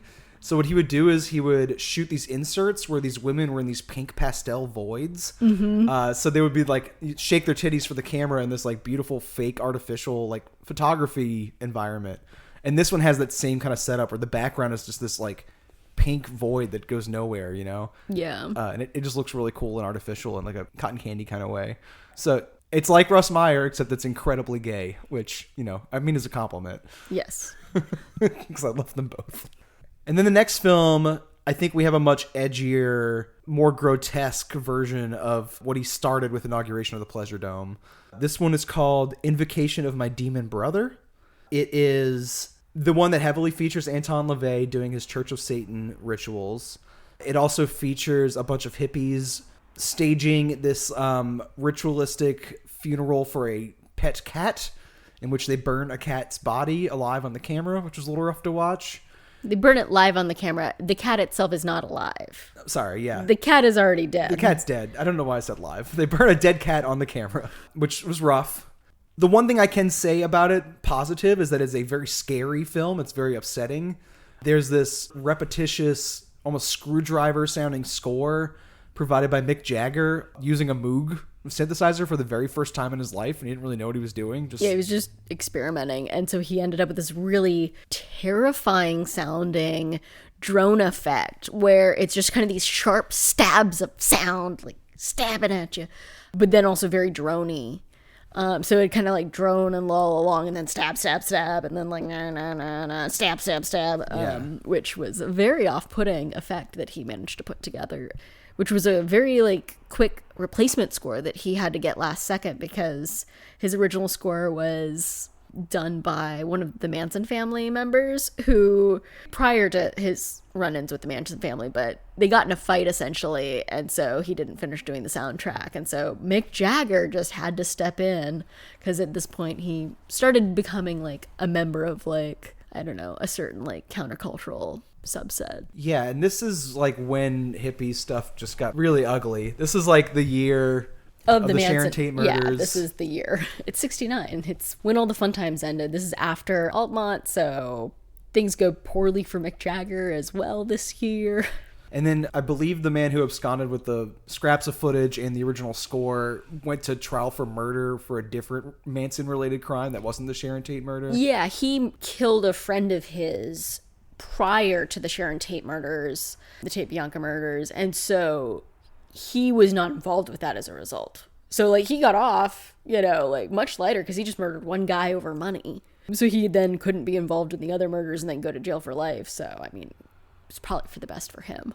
And then Anger himself seemed like he was going through a dark time too. Like he was doing a lot of drugs, and I think there's like his Icarus moment. He's like flying too close to the sun, where he's like trying to like create this real world magic through this like hedonism, and it's just really dysfunctional and ugly and honestly terrifying. Like this movie's scary in an unpleasant way. I don't know if it's necessarily good either. No, there's some interesting imagery, but also he's just good at picking out things that look cool. There's an albino man one of the issues people who are albino have is, you know, they have visual impairment, and so there's like a flickering of the eye, so he's like kind of like zooming in and showing like this person's eyes fluttering like a moth, and that looks really cool because you don't really know what that is if you aren't familiar with people who are visually impaired or blind. But like that's not like really like a brilliant directorial choice he made. He just found someone who looked cool. And then he intercut that with footage of some rituals, and intercut that with footage of a band playing, and intercut that with footage of a funeral for a dead cat. So I left this one with like a really greasy taste in my mouth. Even this one was not what it was supposed to be. This was the trial run, the early stirrings of his most famous film, Lucifer Rising. His like first trial run attempt at it, and it kind of like fell apart. And he like remade the scraps into this movie, and you can just sort of feel the dysfunction and like the ugly vibes in the air. And yeah, this is the point where like the people who like knew him from early on are like, "You've changed, man," and like are abandoning him. Like the person who was supposed to do the soundtrack, his last name is Beausoleil. I cannot remember. Maybe it's Bobby Beausoleil, the one who was involved with the Manson family. But like they had lived together for like 2 years and had kind of gotten along in a weird way, and then they got in a fight over money, and like investors were calling for Kenneth Anger to finish a movie, and he goes, no, Bobby stole all the footage, so it's not me, man, it's Bobby. He stole the footage. And Bobby's like, what the fuck, why would I steal your footage? I wanted money from you. If I steal your footage, you can't then make money. How is that a good idea on my part? And then Bobby's version of the story is that Kenneth Anger was just partying and doing drugs a bunch and not cognizant enough to create, a complete art you object. You forgot to make a movie because you did too much acid. Don't blame me, man. Excuse me, I gotta go murder someone and go to jail now. So yeah, it's just like a real nasty place. Like he's taken up residence in like every like great art period in the United States. I feel like hinges on really shitty economic like downturns where like you can buy an entire mansion for like $12 at an auction. And so like he's like living in a mansion in San Francisco, and it's falling down around his head because he can't take care of it because he doesn't know how to take care of a mansion. So he's like living in this like, rotten splendor, and he's like, everything's fine, I live in a mansion, so I've made it, I don't have to do anything else, I'm friends with Mick Jagger now, like people are just going to invite me to their parties and give me money to make movies. I don't actually have to make movies now. And it's like, that's not quite how it works. Yeah, he had like cool cred for like decades at that point. So he was just like an interesting figure in people's lives. Famous for being famous after a certain point. Yeah. Which, if he had made a few more like feature films, it would be a lot harder to be more dismissive of that.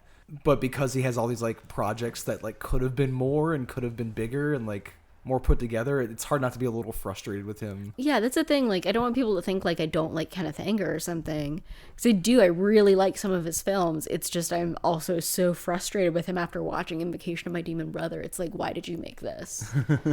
I can tell that this is just scraps from a bunch of things, and it's not really anything, and you didn't write anything for it. There's no real ideas behind it. It's just a bunch of images. And the spirit of it is so ugly. I also hate Anton LaVey. I think he's an asshole.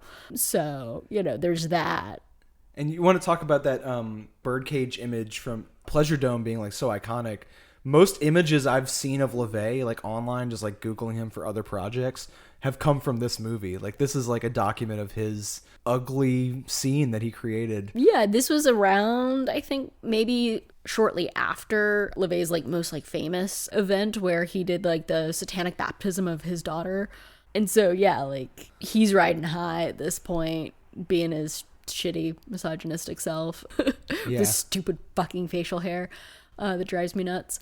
But I really don't like Anton LaVey, and I don't like a lot of the imagery in this. Obviously, a dead cat's not most people's cup of tea. A dead cat on fire, I should add. Yeah, like, I mean, even if they didn't kill the cat for ritualistic purposes, which I appreciate, if they didn't do that, it's still, like, not cool. And then, yeah, the rest of his career, there's 2 more films on this are kind of like incomplete projects as well. 1979. 10 years later. The next thing that shows up, yeah, it's another version of Rabbit's Moon that is like such a troll.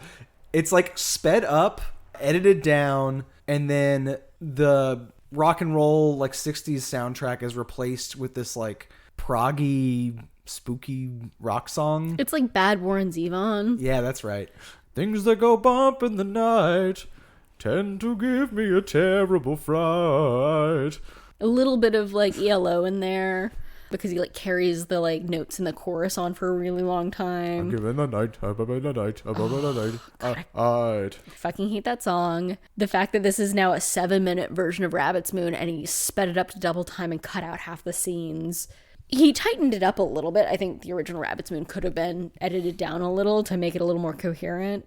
But at the same time, he does not play that song once. He plays that song in its entirety twice. Like, he didn't have any other money for any other music and didn't want to put in score. So he's like, oh, I'll just double the song. Nobody will notice. But it's a very distinctive song. So, of course, we noticed. Yeah, it's an earworm only because it's pounded into your head a second time. It's very repetitive, and then it literally repeats. I didn't even mind the song the first time I heard it. I was like, yeah, I don't really like that he used this song, but okay, I get it. Like, things that go bump in the night. Oh, it's at night, and the devil's here, and there's a moon. Okay. Yeah. But then when he played it a second fucking time, I couldn't.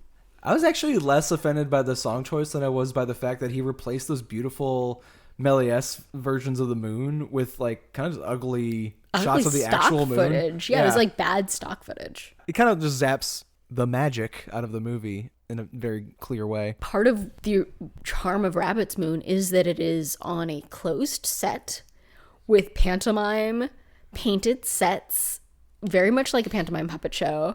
Everything's hand painted, everything's handmade, and then to replace like part of the hand painted, handmade sets with just stock footage, it's like, no, we like handmade stuff. We like practical effects and we like puppetry and animation. So I don't see why you would just replace it with just like something so blah.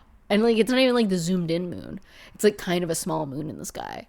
And you'd want it to be larger than life if it fits a fantasy. I don't want kitchen sink realism just kind of shoehorned into the middle of a fantasy piece. Maybe he's trying to do this like mix of like orchestrated magic versus like real world objects, but it really just zaps the magic out. Like it just brings that one part down without elevating the other part up, you know? Mm-hmm. It's just kind of a disappointment. Just watch the other version of Rabbit's Moon, the one from 1950. That one's beautiful. Like, it will test your patience a little bit, but it's definitely better than this. It's a total cop-out. And the fact that it took him a fucking decade to put this out, unacceptable. Well, we have one last movie, and it's the one he worked on the longest, which is probably why there's such a gap between Invocation of My Demon Brother and this one. From 1981, Lucifer Rising. It's a movie that I see advertised to me all the time on Facebook because Kenneth Anger is still alive and selling the jacket from this movie as a memorabilia item. And I totally want it, but he charges usually like $666 or $555 for the jacket. And that's also like what I make in like a paycheck. Yeah. Like it's almost a whole paycheck for me because I don't make very much money. So I can't buy that jacket in good conscience when I have things like a mortgage to pay. Can you describe the jacket a little bit? Oh, God. So there's different versions. Sometimes it's a leather jacket. Sometimes it's a gold lame track jacket. Sometimes it's a sequin jacket. It does not matter really what kind of jacket it is. The main thing is that on the back of this jacket, there is a very large applique that takes the entire back of the jacket that spells out the name Lucifer. And then each letter has a trail, like a colored trail that comes down to like a diamond-like point in the colors of the rainbow. So it's like a rainbow beam diamond that like spells out the name Lucifer. Yeah, it's like a gay Satan leather jacket. It's the most beautiful. Yeah. And that connects the movie to Scorpio Rising, too. We didn't mention that one has a studded leather jacket that says Scorpio Rising. It's the title credits for Scorpio Rising. I guess I should have mentioned that because that is one of my favorite parts, that for the title credits, he just custom studded a leather jacket with his title card, which is great. This movie, it definitely feels like a part of that film. Like, it feels like he's trying to achieve a similar thing where it's like this like tapestry sort of connecting all these different occultist rituals together, really digging deep into Aleister Crowley's influence specifically. Yeah. And it feels more like a real movie though than any other thing on here. 100%. It takes some of the best parts of Scorpio Rising and some of the best parts of Inauguration of the Pleasure Dome and puts them in one movie. However, I don't think it is quite as strong as either of those other two movies on their own, just because this film, he had money this time. He had real money from, I think, John Paul Getty Jr., the father of the kid who got kidnapped. He was really big in the art scene and he's a huge Anglophile. And so he met Kenneth Anger in England and was like, oh, I love your whole thing. I'll give you money. And so Kenneth Anger for the first time truly has like unlimited funds. So he could go to Egypt and actually film stuff in front of the pyramids. At first I thought like maybe he did some trickery, like maybe he's combining some stock footage with some stuff that was shot just in like the California desert. And then it's like, oh no, that's unmistakably being shot in Egypt in front of the pyramids. There's no other way to do that. Or there's just like long shots of like an active volcano just like spewing lava. It's like, wow, that requires real equipment and like... Yeah, like real crane shots, real helicopter shots. Yeah. Like, which, I mean, maybe he used B footage for that. Maybe he cheaped out on that, which totally fair. You don't... I mean, it's a volcano. They all kind of look the same, I mean, honestly. But there's real actors and actresses in this. Marianne Faithfull's in there. Apparently Jimmy Page and... Robert Plant, I think, too, Yeah. were both in it. They were both wearing heavy makeup, so it was kind of hard to tell who they were. And Hodorowski was on set watching some of it, which Hodorowski's like whole Holy Mountain kind of mysticism deal is like definitely directly Kenneth Anger influenced. I think we even mentioned like, oh, like Hodorowski like would have loved this. And it's like, oh, one of the scenes, there's a bunch of people in a room watching as Kenneth Anger does a ritual. And one of the people in that room is Hodorowski. Yeah. So I think the two names we called out were him and Panos Cosmatos. yeah. Which Beyond the Black Rainbow feels definitely connected to this. But I don't think the atmosphere is as strong here as in some of those influenced works. Like, I think people kind of built on this a little more atmospherically. Yeah, because I think because he was again doing magic and ritual through the ages across cultures. He was doing that same thesis as Pleasure Dome, but instead of making it theatrical, he was trying to make it realistic. So they go to real castles in Germany and England, and you get to see like some like druid shit, like running up and down castle stairs at night with torches and like that kind of imagery. And you get to see like Marianne Faithfull walking through like a stone walled garden that looks very medieval. And so she looks like, you know, like the way the song As Tears Roll By, that like Scarborough Fair kind of sounding, it looks like she was then transported to that time in the past. Yeah. And then like they're actually in Egypt, and you see like the beautiful topless goddess there at the pyramids, like the pharaohess. I guess she's actually technically also a pharaoh, reigning over her kingdom and like calling for the deaths of people. And I think because of that, I don't know, it's almost like being in open air makes the magic dissipate, because there's all these different lighting conditions. So there's no real continuity in the atmosphere of anything, because the Egypt scenes feel very different from the like druid scenes, which feel very different from the indoor ritual.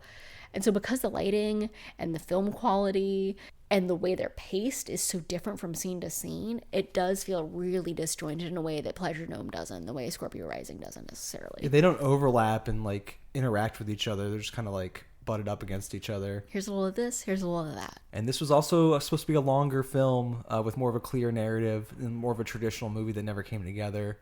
It does have a start and end with like a journey. Mm-hmm. It ends with something you did not particularly care for, though, which was the theory that Egyptians were influenced by space aliens. Well, because it's a fucking racist theory promoted by the Nazis. Yeah. And like white supremacists. Like, oh, the black people of Egypt, they're too black to have built anything, so maybe aliens did it, which I fucking hate.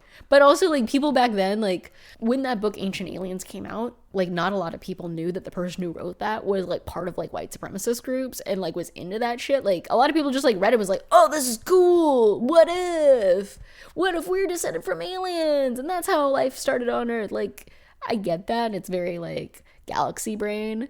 But then when you find out that that guy was actually just promoting an agenda, it's like, fuck. Not cool. I mean, it's really easy to roll your eyes at this after we've had like several TV shows like about ancient aliens. Like an entire history network has fallen down that rabbit hole. Whereas if you were like just smoking weed in the late 70s and saw this movie and like this UFO emerges from behind the pyramid, your little mind would have been blown, you know? Yeah, no. And that's the thing. Like, I live in a very different culture. Kenneth Anger could like laugh at the KKK and laugh at Nazis and like laugh at white supremacy and be like, but that doesn't affect us now. I mean, he was extremely privileged, and as a white gay male in Hollywood, he was in a lot of ways really protected from getting to see a lot of that stuff. And so he was happily oblivious, just doing his little rituals and that kind of stuff, not really realizing that people are like legit trying to like undermine certain histories that we now like believe, like, oh, black people lived in Egypt and they built the pyramids. And if you don't realize like what that line of thinking can lead to, like, oh, they're not really human, or they can't ever achieve that kind of technological like level. This means they're not the same as us. This means it's okay to enslave people. Like, if you don't like follow that chain of thinking, which Kenneth Anger obviously never did, like, he has no reason to like be threatened by those ideas or to see those ideas as like something bad. I don't think he's particularly interested in them beyond just how cool it looks. And he doesn't have really any strong politics. It doesn't seem like his politics have to do with hedonism and have to do with magic. But like the mundane day-to-day politics of the United States have really no outcome bearing on his life. And his interest in magic is very internal. Like, he wants to use these rituals and this like the power of cinema to manifest this like personal inner desires outside of himself. Like, It's just the answer. The Secret. The Secret. That's what it was. Yeah. The Secret. Everyone in LA was obsessed with The Secret. The way he sees it, he made these like beautiful films in pursuit of that magic. What he was trying to do is become a famous god tier filmmaker and have these like sort of feature films and be seen as one of the greats. And the way he sees it, he didn't quite achieve that because you can't have everything. He's like, oh, I could get away with making these like movies that no one else could get away with making at the time, but I couldn't do that and achieve like the level of fame I wanted. Which, I mean, true. He really couldn't. Like, Yeah. You can't make queer cinema in 1960s America and become, you know, the Elia Kazan or Preston Sturges? I don't know. I mean, yeah, if I think back, like, even to when I was in high school, like, Harry Potter books were being banned from libraries because they were like too anti-Christian, quote unquote. So like for this movie to have existed, you know, decades before then, he was deliberately like ostracizing himself from any kind of mainstream acceptance as a filmmaker, you know. Which, you know, great, like, spit on them. I'm fine with that. Oh, yeah, me like, too. Even though he may or may not have squandered some of the opportunities he was presented with when he was younger, he still is a legend. Like, even though like we can look at him and be like, oh, he could have done so much more, he's still a legend. People still think he's cool. People like still like kind of flock to him with that same level of like idolization that he had back in the 60s. Like, I mean, I'm sure there were some dark periods where like he was just kind of living alone in a house and like people weren't writing him fan letters. I'm sure he went through that, and I'm sure he went through some hard times and like periods of obscurity, but he is still a legend. He did achieve a certain notoriety.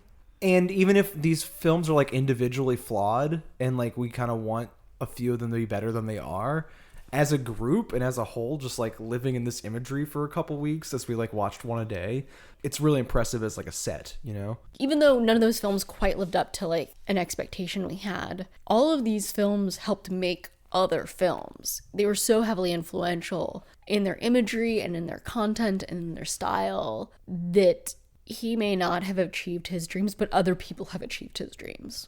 Okay, I'm looking at like the list right now, and I would say there's like 5 sort of like very major works here. There's Fireworks, Inauguration of the Pleasure Dome, Scorpio Rising, Invocation of My Demon Brother, and Lucifer Rising. And then in there's like 2 really good, I would call them music video movies, which is Custom Car Commandos and Puce Moment. And you know, other works in between.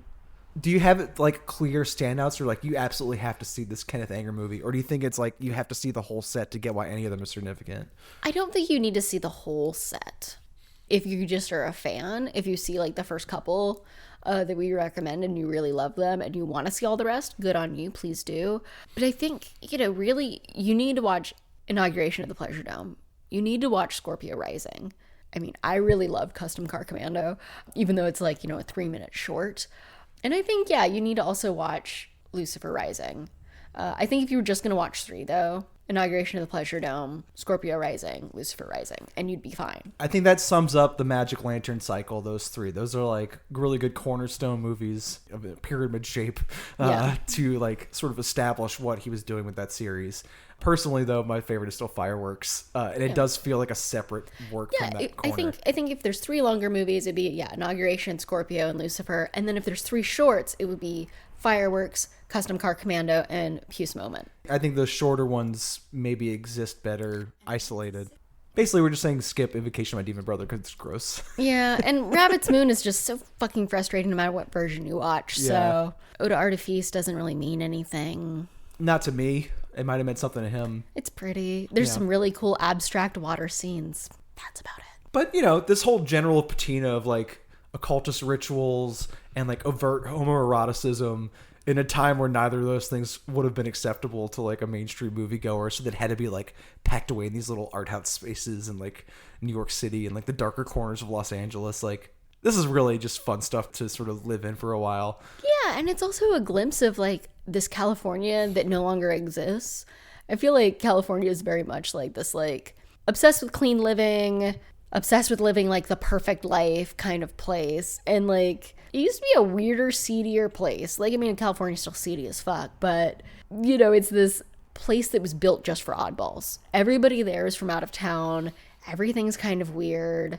And this old Hollywood glamour, this, like, place that doesn't exist, a place that, yeah, you only find in the pages of Hollywood Babylon and the Francesca Lia Block, like, Wheezy Bat books. Like, it's that version of LA that just does not exist anymore. And a lot of people cite that Manson era of, like, when it died. Yeah, no, 100%. That is 100% when it died. And you can feel it happen here, and things aren't quite right after that, unfortunately. But there's a lot of magic, like actual magic in these movies, in the fact that just, like, cinema can move you and, like, create this, like, poetry.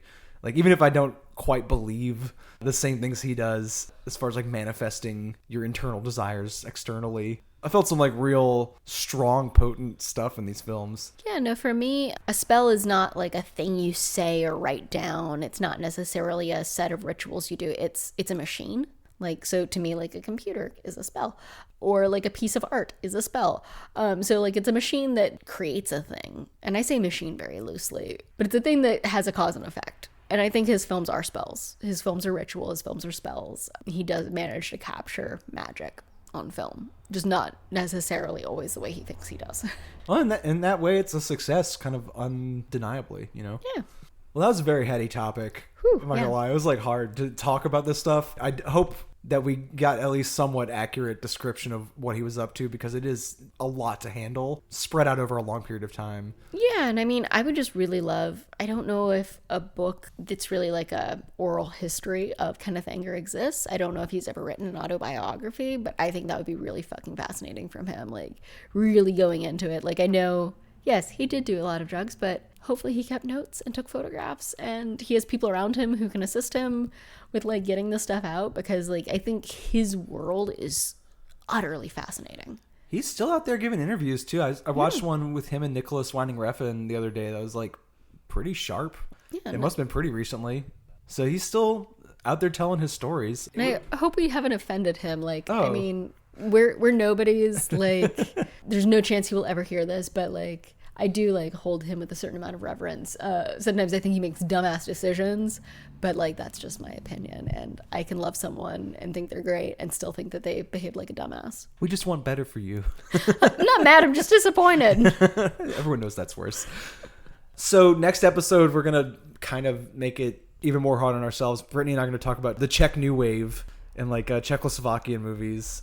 That's going to be hard, too, because I don't really know what I'm talking about. I love that this is a really difficult time for everyone. Obviously, we're recording this in the middle of the pandemic, and most people are watching escapist fluff right now because we're all fucking sad and cooped up and anxious and sad and angry and anxious.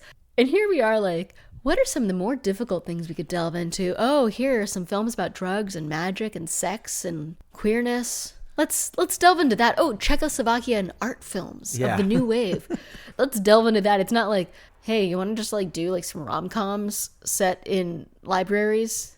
Can we just do rom-coms set in the future? Can we do cartoons? Can we do our favorite cartoon movies from when we were kids? No, that's not what we're doing. I mean, I am watching hours of Project Runway most nights. Oh, yeah, no, we are only watching television. We're only watching competition television. So this isn't what I'm doing with all my time, but this is a way to keep my mind sharp, at least, because it is hard to focus on anything right now. So I do find this, like, kind of a mental challenge useful, even if it is a little taxing. Yeah, fair. In the meantime, what I have been doing every week, because we are in lockdown right now and there are no theaters open, I've switched my weekly what's playing in theaters around town report to movies you can stream online that Swampflix has recommended in the past.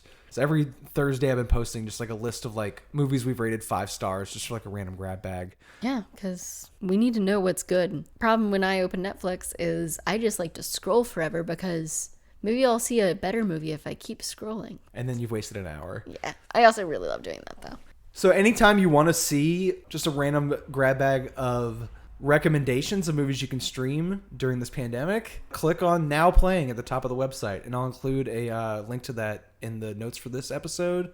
But also, once the theaters are back open, that is usually where I put what's playing in theaters this week. If you want to see what movies are, screening around New Orleans, and I hope we get back to that reality sometime relatively soon because I miss it. But yeah, check us out on swampflix.com. We'd love to recommend streaming movies to you. Because there's no other kind right now. No other kind right now. See you in a couple weeks. Bye, everybody. Bye.